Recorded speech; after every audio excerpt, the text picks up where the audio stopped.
Bonjour et bienvenue sur Synapse. Nous allons faire le point sur le secteur automobile, un secteur dont certains acteurs ont brillé ces derniers mois ou ces dernières années, un secteur en pleine effervescence, confronté à des enjeux de premier plan, dont le moindre n'est pas l'électrification. Nous allons en parler avec Valentin Maury, analyste financier chez Alpha Value.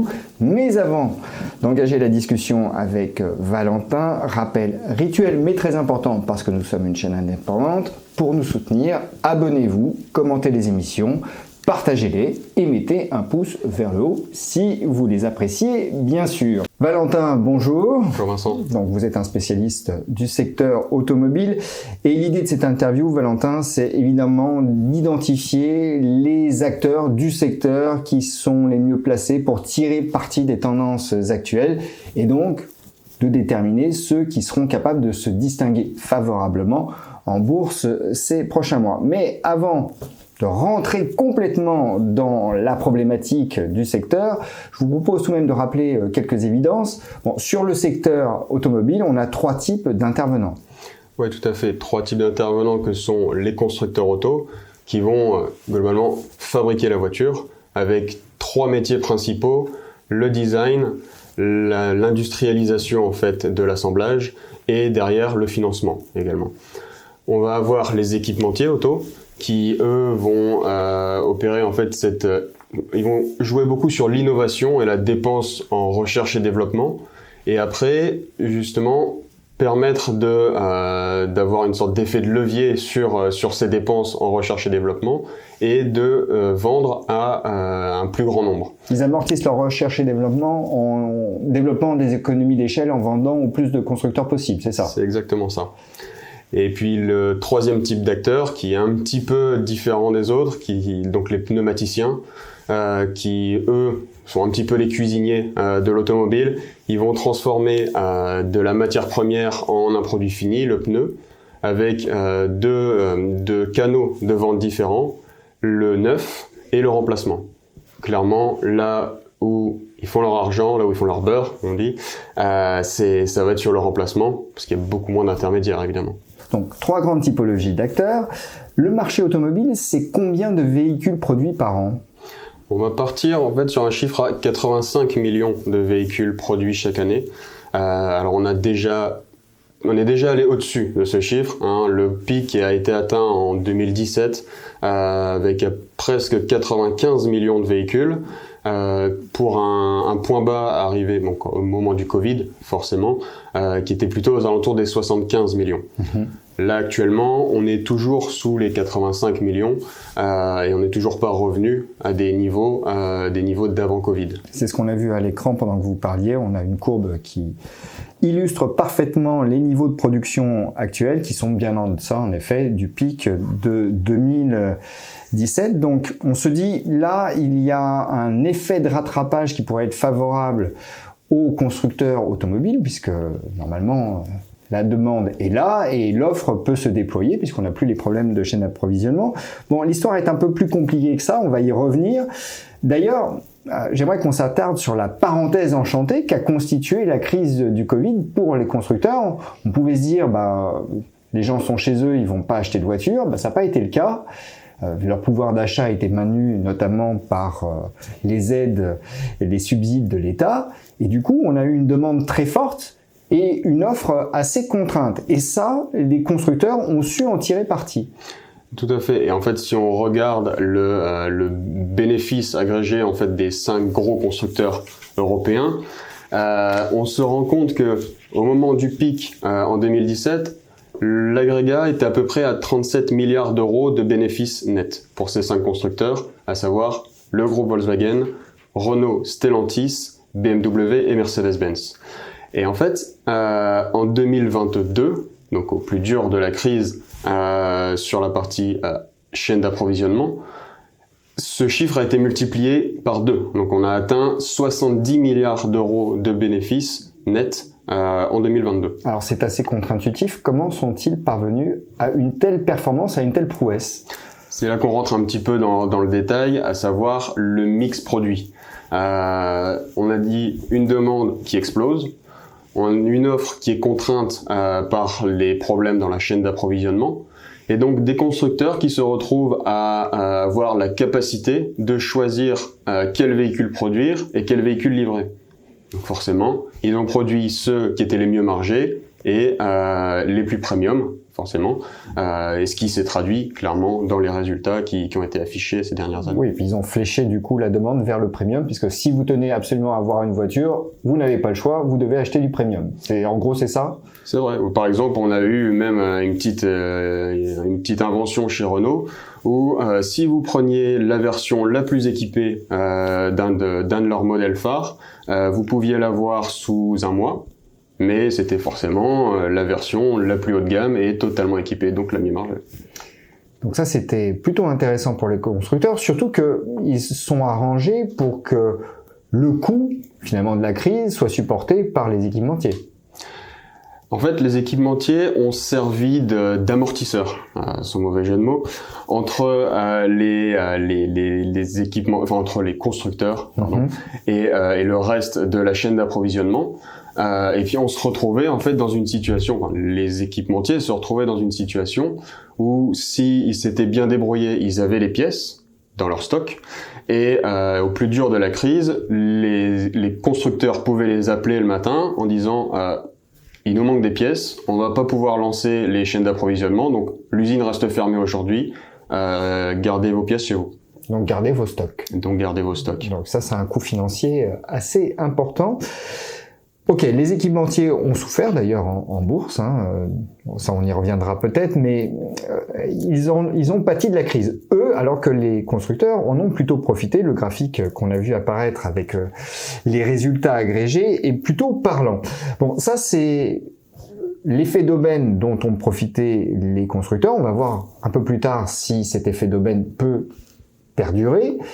Mais venons-en un peu aux défis qui attendent les constructeurs, enfin ils les attendent plus parce qu'ils y sont confrontés même dès à présent. Le premier, c'est le passage à l'électrique. Alors là, c'est un défi de plusieurs natures, de plusieurs ordres.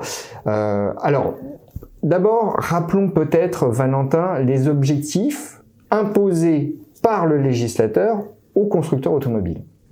Là, on va être surtout sur l'Europe, qui a les objectifs les plus clairs, en tout cas. Les plus draconiens, les plus draconiens également, qui sont fixés à 2035. 2035, les constructeurs auto ne pourront plus vendre de véhicules neufs qui émettent du CO2 pendant leur utilisation. Après, la chaîne d'approvisionnement, c'est quelque chose d'autre.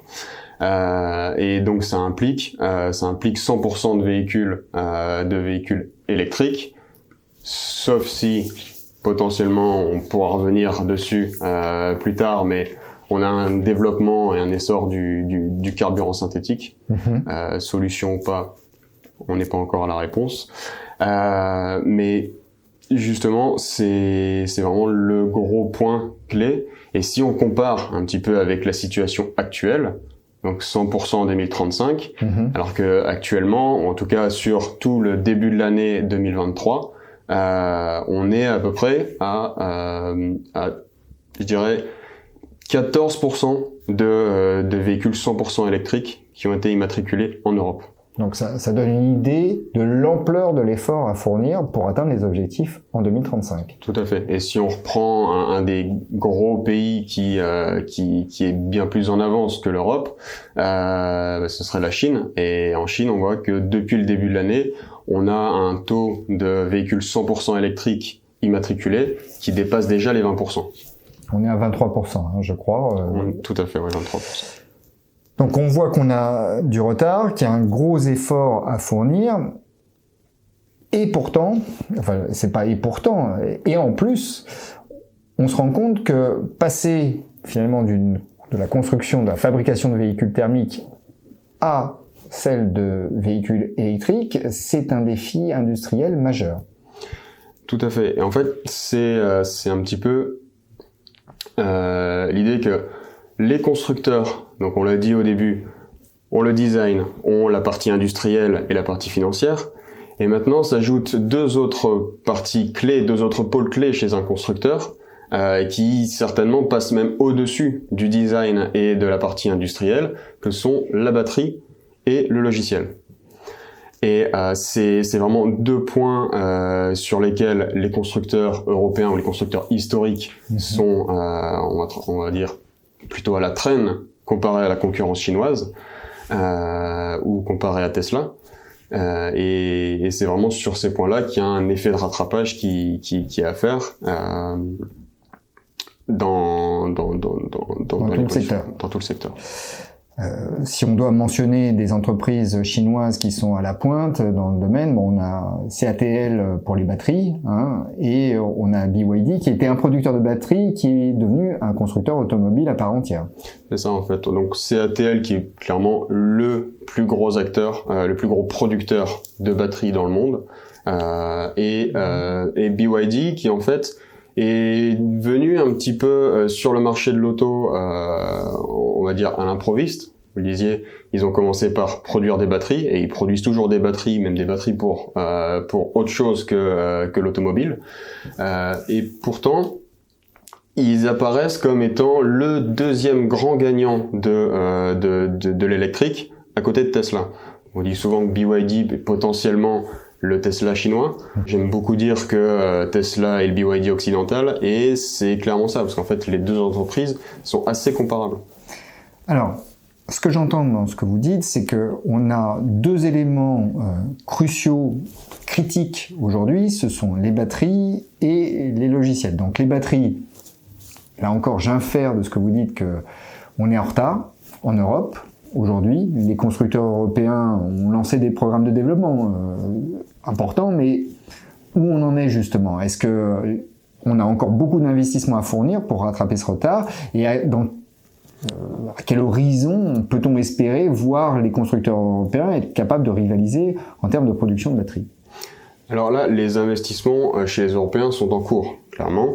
Mais le problème, c'est que les Chinois ont commencé en 2009.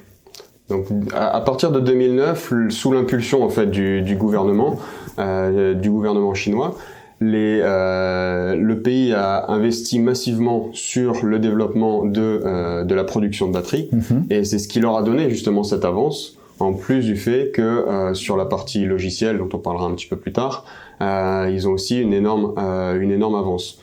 Chez les Européens, pour le moment, la plupart des véhicules électriques des constructeurs historiques européens sont des batteries qui viennent d'Asie. On a la Chine, on a la Corée également. Et leurs capacités de production sont seulement à l'état de construction. On a eu 4 annonces, 4 gigafactories qui sont prévues pour la France. Et pourtant, le gros de ces usines va apparaître sur le marché en 2025. Donc d'ici là, les batteries chinoises restent dominantes. On aura une production, mais est-ce qu'en termes de qualité, on a tout de même des garanties d'être aussi performants que ce que font Tesla ou BYD ou CATL? En termes de qualité, pas forcément. Et c'est surtout aussi, on est toujours sur un processus d'industrialisation. Donc la mise en marche d'une usine, c'est pas on appuie sur un bouton et tout se passe bien. D'ailleurs, on le voit même chez ceux qui savent, chez CATL notamment, qui a l'habitude à chaque fois qu'ils ouvrent une nouvelle usine d'envoyer un pourcentage de salariés qui bossaient dans une autre de leurs usines, de l'envoyer dans la nouvelle pour justement faire que tout se passe bien et justement d'envoyer un savoir-faire déjà éprouvé dans la nouvelle usine. Là, on ouvre avec des usines toutes neuves et donc on doit monter en compétences, et ça va être un défi pour les constructeurs automobiles. En tout cas, c'est un risque. C'est un risque. L'autre partie critique, vous l'avez dit, ce sont les logiciels. Bon, en la matière, j'ai pas l'impression qu'il y ait de compétences réelles chez les constructeurs automobiles. Et c'est un petit peu l'idée qu'on voyait il y a quelques années, où en fait c'était la course aux ingénieurs logiciels. Alors les constructeurs ou les équipementiers adoraient afficher fièrement le nombre d'ingénieurs logiciels qu'ils avaient chez eux.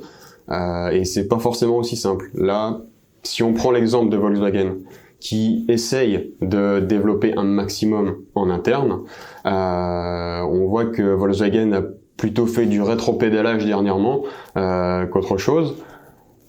On a un échec qui a déclenché ça, la sortie en fait c'était deux voitures sœurs, on va dire, l'Audi Q6 électrique et le Porsche Macan électrique, donc deux modèles premium qui étaient censés justement donner à Volkswagen, au gros Volkswagen, faire une vitrine en fait de leur savoir-faire, et en plus sur des produits qui étaient censés être plutôt bien margés normalement. Donc ça devait créer une impulsion dans le domaine de l'électrique pour Volkswagen, pardon. Tout à fait. Et en fait, on s'est retrouvé à voir ces deux sorties reportées, donc là 2024, pour des problèmes d'intégration logicielle. Donc plus de 2 ans de retard. Donc plus de 2 ans de retard. Alors ça c'est Volkswagen, mais on a eu Volvo également. Hein. On a eu Volvo également, qui pourtant est en partie détenu par un actionnaire chinois, un constructeur chinois, Geely, qui était censé sortir cette année son porte-drapeau, en fait le plus gros 4x4 de sa gamme, en version électrique, et donc sortie qui a été reportée également pour des problèmes d'intégration logicielle. Donc on voit que c'est pas simple pour un constructeur d'intégrer la partie logicielle dans son processus de fabrication. L'autre option, c'est de nouer des partenariats avec des gens qui savent faire. Exactement. En fait, on va prendre l'exemple de Renault, parce que on a un petit peu les deux extrêmes entre Volkswagen qui a les capacités de faire des économies d'échelle, et Renault qui sait pertinemment que les économies d'échelle ce n'est pas son fort.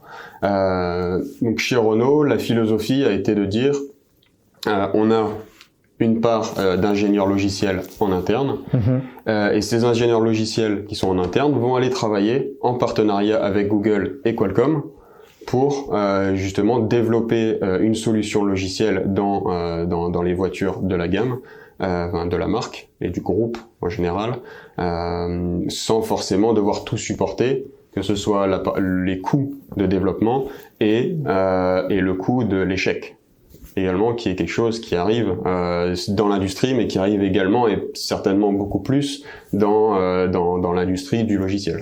Bon, on voit en tout cas à quel point c'est critique. Mais alors justement, quand on a des partenariats avec Google ou Qualcomm, quel est le rapport de force? Qui a barre sur l'autre? Est-ce que c'est l'éditeur de logiciel ou est-ce que c'est le constructeur automobile? Eh ben là, ça va être un petit peu la question à 1 million d'euros. Pour l'instant, on ne sait pas forcément.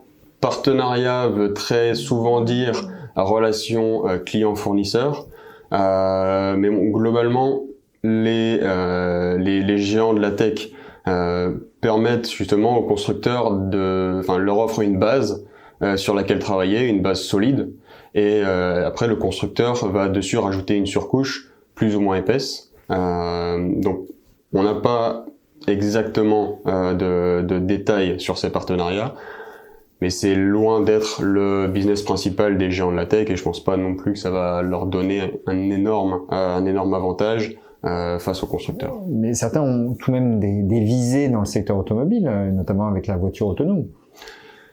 En effet, et même jusqu'à Apple qui a son projet Titan, nom de code Titan, dont on entend très souvent des nouvelles au gré des changements de l'équipe de direction. Et mais bon, jusque là, Apple reste assez discret et Google est celui qui est le plus avancé.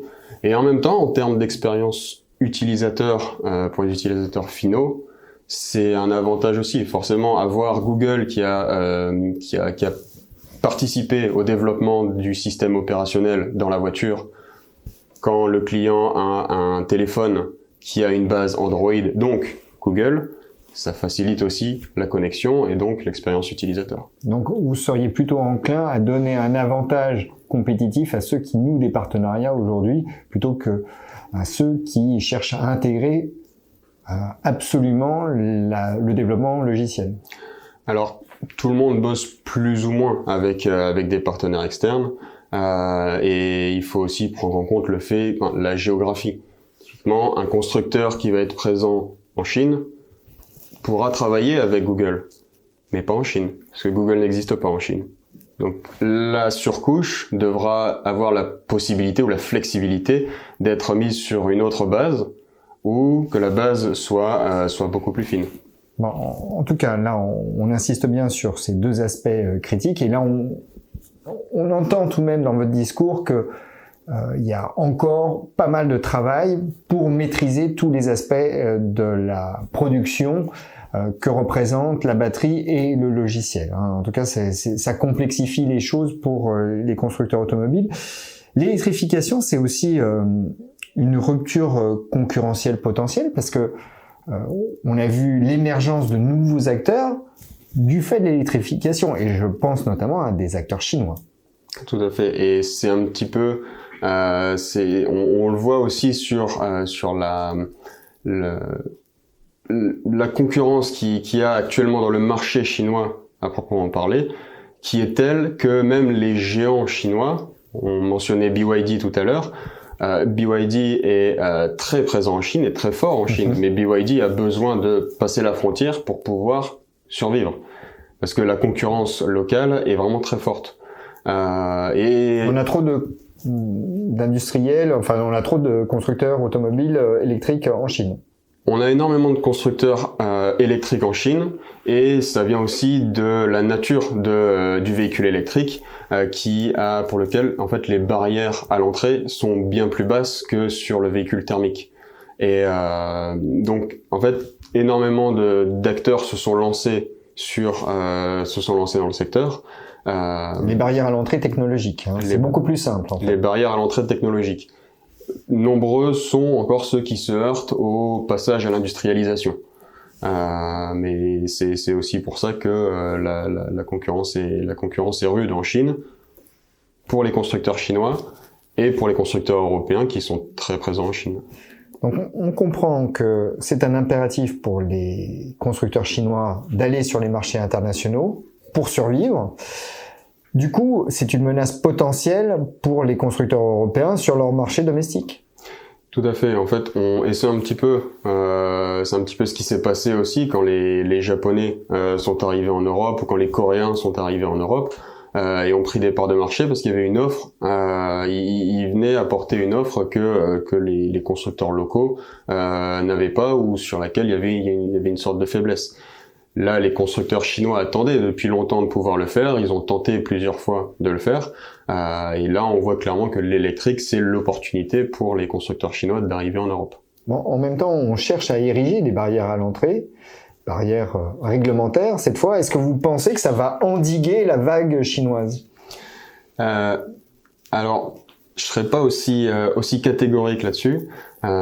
Pour l'instant, la Commission européenne a annoncé très récemment lancer une enquête sur les pratiques en termes de subventions exactement, de subventions de l'État chinois envers les constructeurs locaux.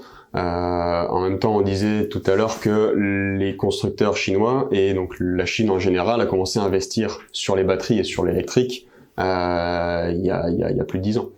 Donc ils ont une avance forcément. Ils ont très probablement été aidés derrière. Mais ils ont une avance technologique. Mais ils ont une avance technologique.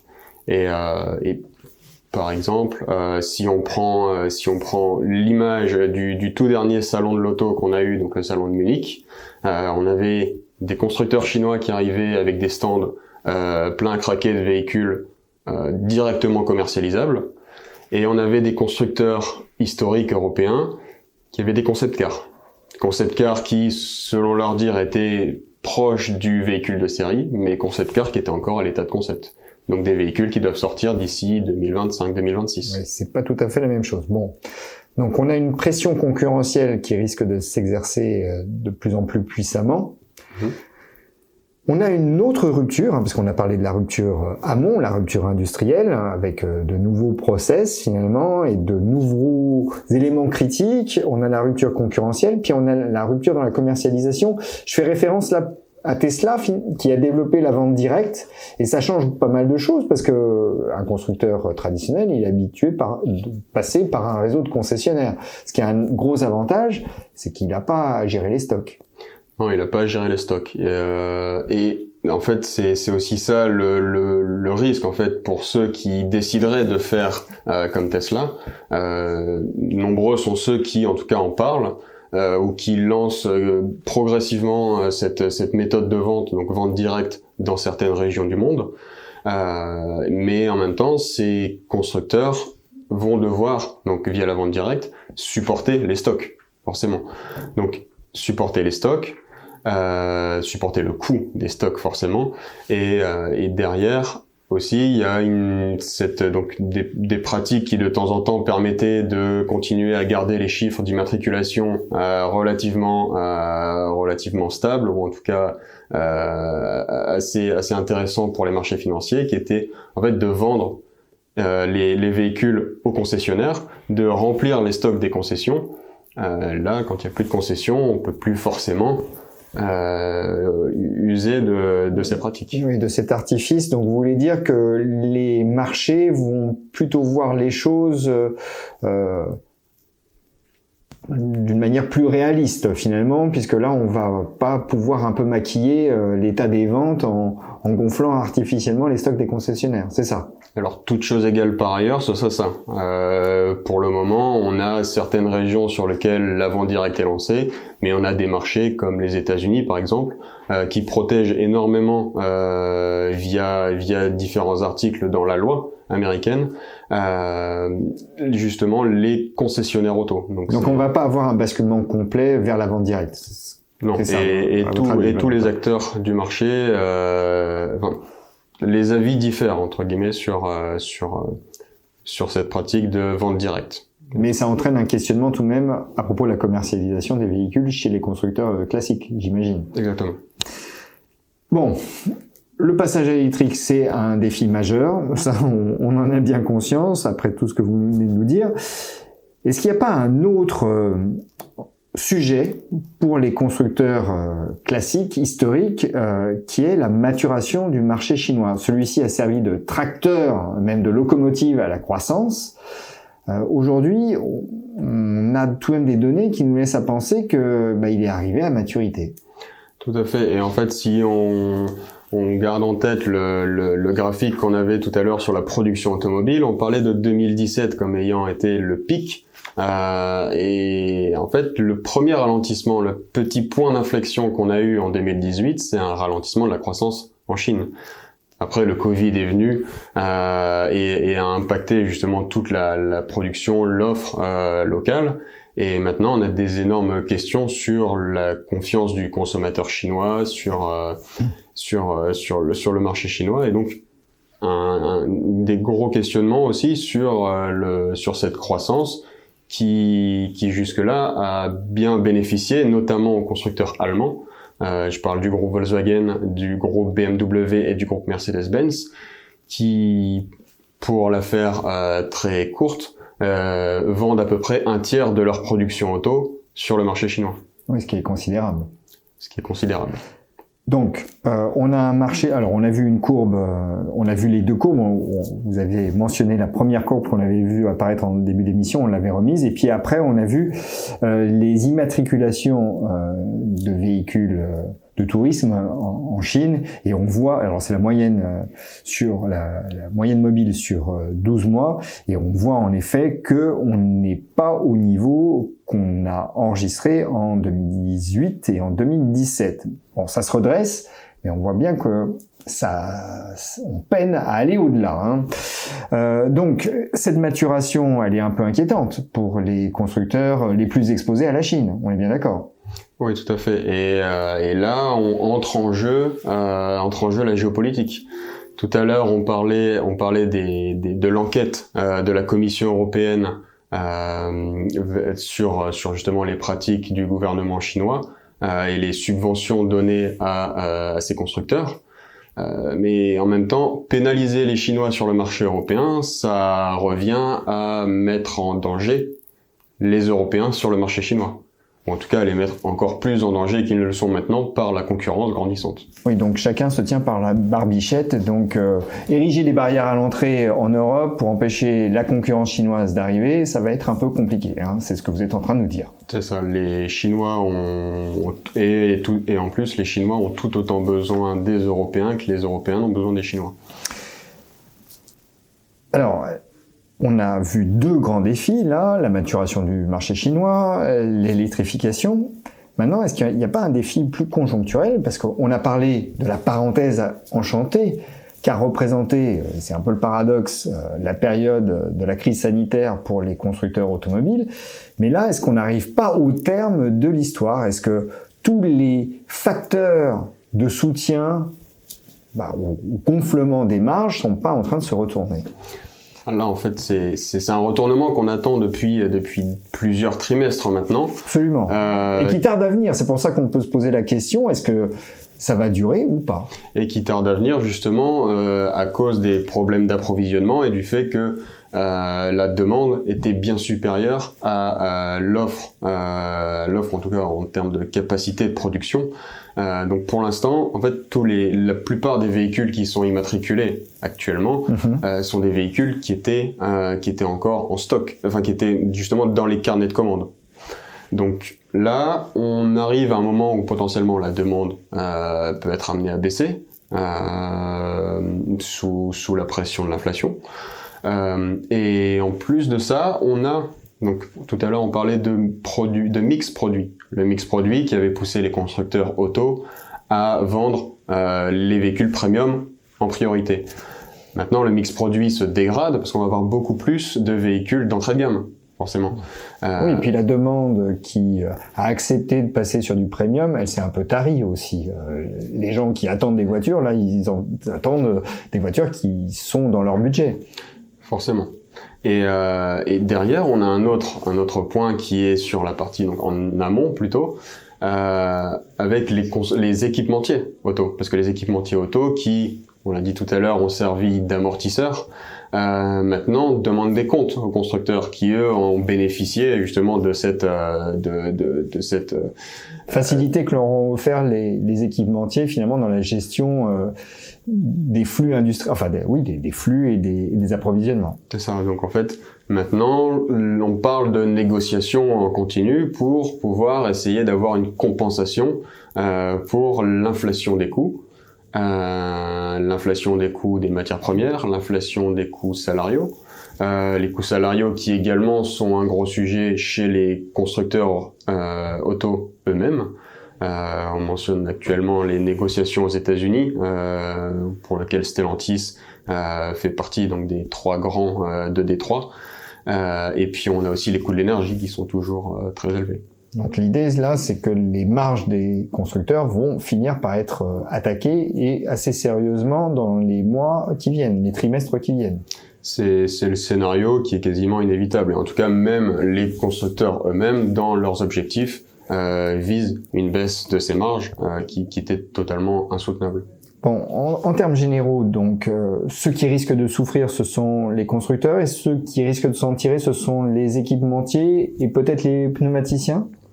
En tout cas, c'est notre vision qui est que les constructeurs sont en phase d'investissement avec une pression sur les coûts, une pression sur la demande, et derrière les équipementiers qui eux sont dans une phase assez rare de leur cycle où ils gagnent en pouvoir de négociation, ce qui est très rarement le cas. Et derrière, donc on a parlé des pneumaticiens qui sont assez décorrélés en fait de ce marché, et pour lequel en fait le remplacement est assez clé.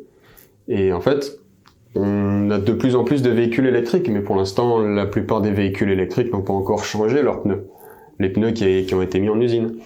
Donc quand ils vont arriver sur le marché du remplacement, ça peut être aussi une bonne vague, en tout cas bénéficier aux pneumaticiens derrière. Donc ça peut être un soutien aux résultats des pneumaticiens. Donc, bon, pour résumer tout ce que vous nous avez dit, Valentin, on a donc un marché automobile qui a bénéficié on l'a dit et répété, d'une parenthèse enchantée.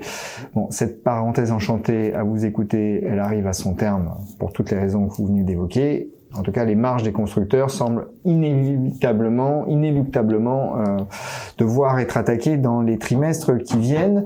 On a aussi, et c'est un défi de taille pour les constructeurs, le passage à l'électrique, avec maintenant 2 éléments critiques que les constructeurs doivent maîtriser, et c'est pas encore gagné, ce sont les batteries et l'intégration des logiciels. On a la maturation du marché chinois également.